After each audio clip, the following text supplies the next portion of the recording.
Paksiw tayo ulit ng isda, guys. Paksiw na may sabaw.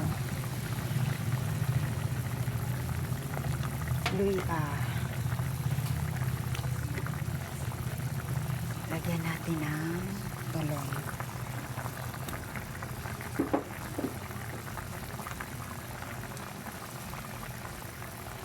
Yan ang ating paksiw. May gulay. Paksiw na may gulay.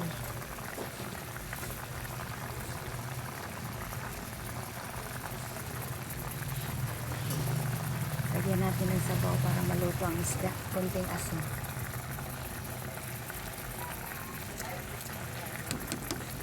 Konting pampalasa. Yan. Konting kompleto na. Suka. Vinegar.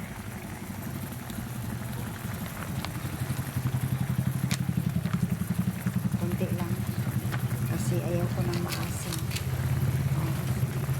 Sarap na paksiw ni Iglesia Mexicana. Diba guys? Yummy!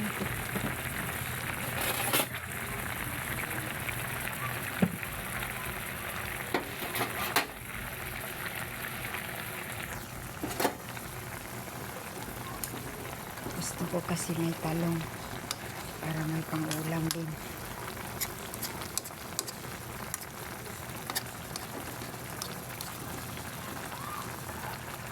Sili na malaki, oh.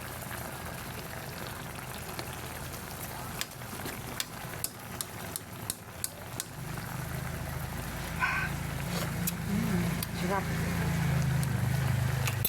Thank you guys. Thank you sa panonood. Hanggang sa muli.